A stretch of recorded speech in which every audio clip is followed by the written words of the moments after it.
Symetra.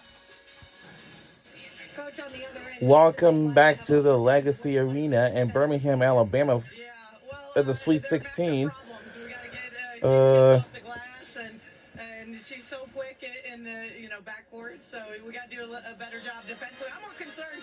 It's a physical game. There's a lot of contact going on. So we've had to really battle to make this thing even. What do you want to see out of Shai Sellers to get her going offensively? For who? For Shai. Shai, I mean, again, they're doing a great job defensively. You got to keep battling. You got to be able to get to the rim and continue to be aggressive. Thank you, Coach. Thank you. Well, let's take a look at today's player spotlight, brought to you by Hilton Garden Inn. And you heard Chris ask about Shai Sellers. She is the youngest of 4 sisters and comes from a very athletic background with her parents. Her dad, Brad Sellers, played for the Chicago Bulls. You see Michael Jordan there behind him. And her mom, Kim Sellers, is a fighter. She was diagnosed with multiple sclerosis back in 1992. And she is here in Birmingham watching Cheyenne Sellers play in the Sweet 16. And Chris, I know her mom has been such an inspiration for Shai and her siblings. She is. We are underway in quarter number 2. It was mom that really got her interested in basketball. She's been such a fighter. She's a local radio host. She has her own organization to help raise money for multiple sclerosis. And all of the sisters have the same tattoo, which is the motto for her organization. It says, living strong, fighting strong until MS is gone. Sellers just gets the shot off in It's a tight ball game. And Cheyenne Sellers has been such an important piece of the puzzle for Maryland on the floor. And she said her mom's her biggest critic in the ball game. She tells her what she did well or what she needs to do better. She really listens to her. She said that she's my biggest supporter and #1 hater. That's what she told us yesterday. Direct quote.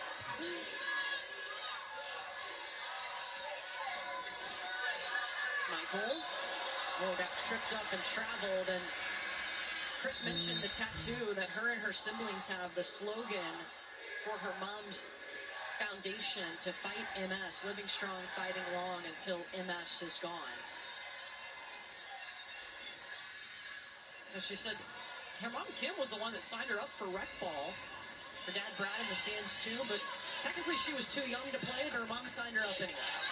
It worked out. It did. Well, you look at the size of Cheyenne. She's 6'2", and with her terrific guard skills.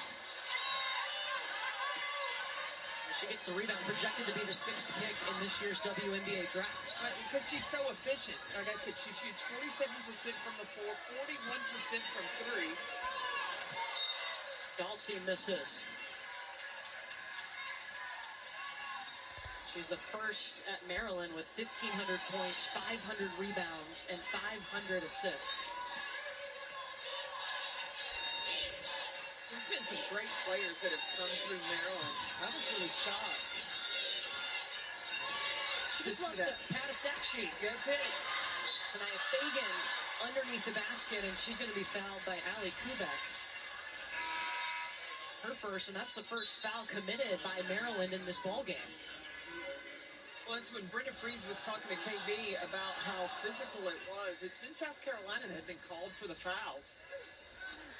And right now, Tahina Paopao on the South Carolina bench. She's got 2 fouls. So Nia Fagan misses the first. Women's basketball Sweet 16 rolls on tonight on ESPN and the app 7:30. We have 2 more Sweet 16 games. We have NC State versus LSU, and then UCLA will take on Ole Miss. In Spokane for the women's tournament, 2 sites for regionals here in Birmingham and then Spokane, Washington.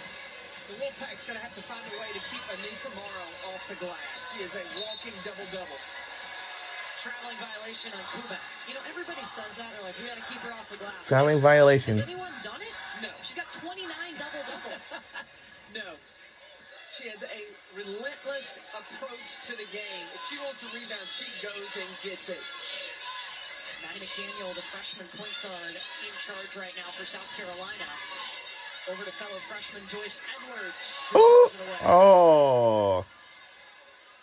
Cheyenne Sellers is hesitating. Any player that clears out for South Carolina, their player stays in the paint, causing a lot of What is going on?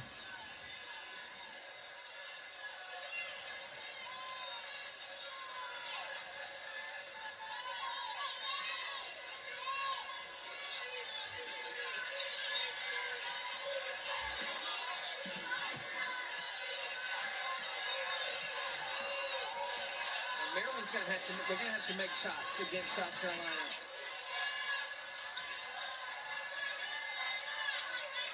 Tibiasu. Sailor Poffenbarger. No. Kubek soaring in for the board. Sarah Tibiasu No. in and out. Tessa Johnson this time with the rebound.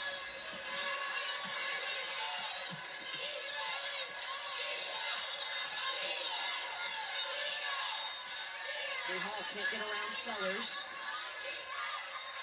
See, Joyce Edwards posting up against Alec Kubik. She's asking for it away from the basket, not commanding her space. Rebound by Edwards.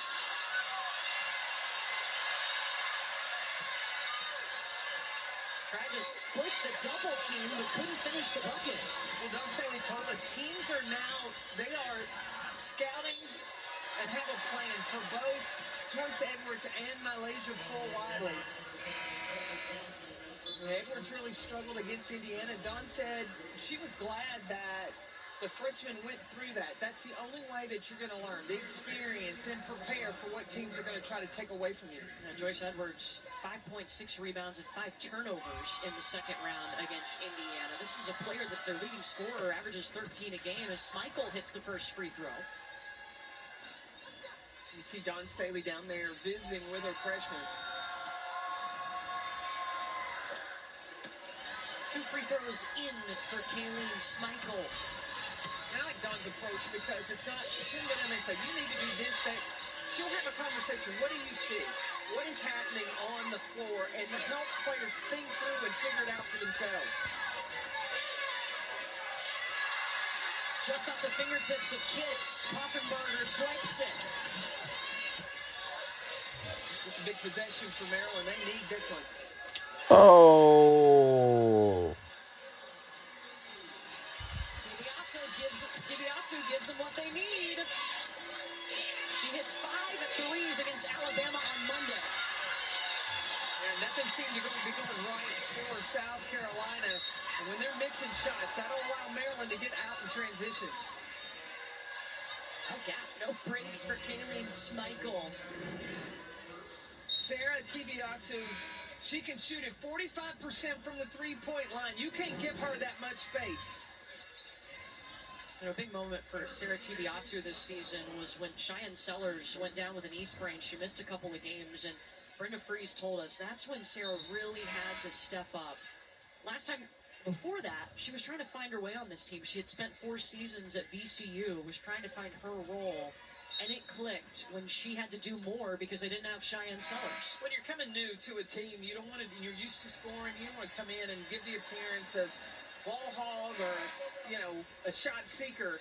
But when you can shoot it like Sarah can, she found her spot, her rhythm, and she's been a big contributor for the Terps. She was the player of the year in the conference in 2024 at VCU. This is her second NCAA tournament. She went in 2021 as a freshman with VCU. So it feels a little bit different now that she's experienced. Well, in the Big Ten, to be able to step in and contribute, like that conference is no joke. Remember, you got UCLA, USC that have joined the party. And they had a record 12 teams make the tournament. 6-0 run for Maryland right now.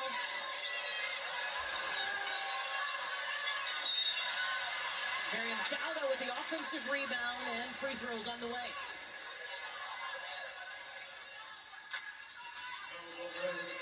When you get to the Sweet 16, talk about the intensity picking up, the pressure picks up as well. I think that affected, especially that first game, the field goal percentage. You got to just settle in. You got to remind yourself, this is like the same games that you played to get here. Yeah, if you're just tuning in today, we've already had one Sweet 16 game in the books. Duke beat North Carolina 47-38. That was not the halftime score. That is the score for the game.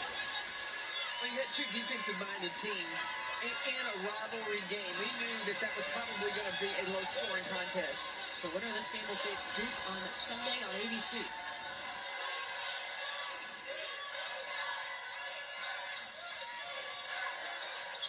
The rotation on the hard hedge of the ball screen. South Carolina's covering it. offensive foul against Amari DeBerry, who had just picked up her first foul on the other end, so that's 2. DeBerry's on the floor to balance out or counteract some of the height and the length that South Carolina has. She got to defend without fouling.